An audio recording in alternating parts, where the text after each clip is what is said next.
So we're just doing a quick video on a question that we get asked frequently. When we make runners for people, we go, do you want it whipped or bound?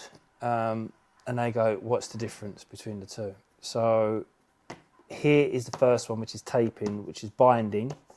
So as you can see here, we've got a jute runner, or a bit of a jute runner, which we just whipped up just to show you.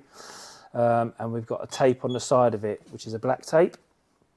That's a cotton one, isn't it? It's a cotton border, this one. This is cotton, I believe, not poly.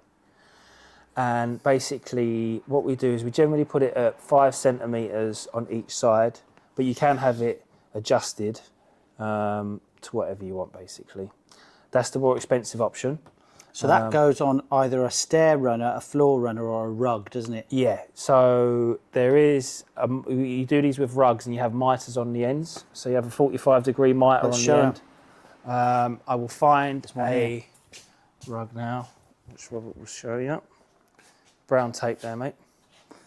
So that's a mitered edge. Get in there and show that, Hughie. Right.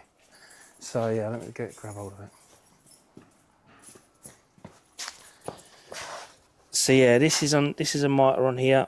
So obviously if someone says they're going to do a miter, so sometimes with winders, if they change direction on a 90-degree or something like that, you will have a miter on it. If they change slightly, you don't. So if it is on a 90-degree, you're going to have a 45-degree miter on it, like that. So that's when we say a miter. A floor runner will always have a finished edge like that, won't it? But a stair runner only has only the on sides. maybe sometimes on a second or third winder if you've got a 90-degree turn on it. So if you've got a stair that comes across and then comes on a diagonal, on a 90-degree diagonal, then you will have a miter like that on it. But other than that, generally on 3 or 4 winders, you'll only have one that will have a miter on it. Right. So that's your standard one, and then your standard stair runner with a border is just finished like that at the edge, isn't it? Yeah, so that that's you it. can, it's just stitched on the edge here like this. You can cut it and fit it to the stairs.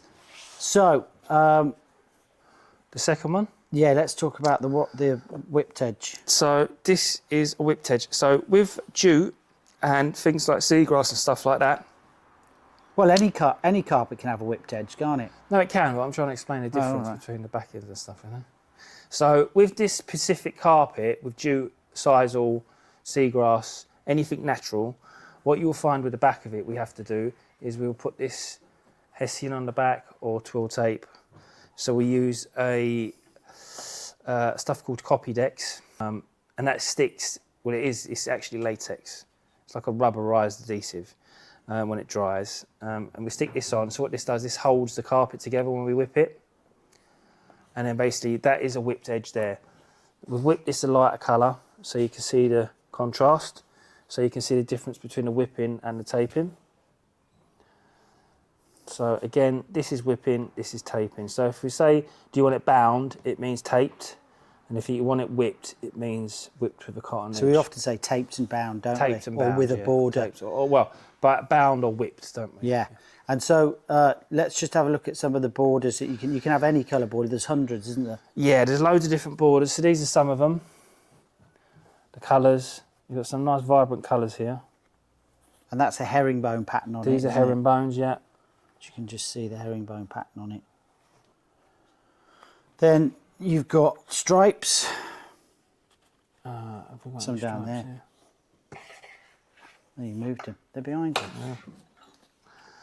Then you have the stripes here, like these. And they're folded over, so you just see the stripes. Some more over here. Look. And then there's these lovely colourful ones here as well. Yeah, so they're double borders, aren't they? With the orange and the pink. Yeah. That's really nice.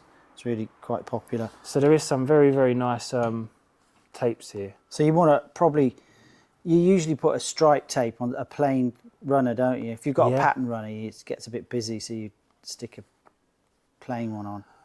And then we've got faux borders here, haven't we? Yeah. Leather, suede. You can have anything. Yeah. So these are quite different as well, actually. We don't do so much of these. There's not as much call for these. No. Than there is of the just the standard cotton polypropylene. And then finally, just go through the machines, Hughie. So this machine is what we do the binding with. So it's just an industrial sewing machine. This is an industrial sewing machine, obviously on a lot bigger scale. So it's all the same concepts as a normal sewing machine, but just on a bigger scale. Just as a thicker stitch And goes through better. well, no, the actual stitch is tight on these. Oh, right. It is quite a tight stitch. Oh, yeah, I as you see, can yeah. If you use normal stitches, they're quite wider stitches, aren't they? But it'll go through the carpet easier because because it's industrial, and obviously you've got a big, massive needle with it as well. And then over here, to my right, we have the overlocker. So again, it's a sewing machine, but on like steroids, basically. Yeah, so it wraps the wool round like this, like we showed you there. So what it does, it wraps it from here round to the back of the carpet and through, obviously, to add the stitch. So it stops it fraying. Stops it coming and it goes away, around the corners. So that's all good. And that's pretty much it. That is just a bit to show the difference between whipping and binding.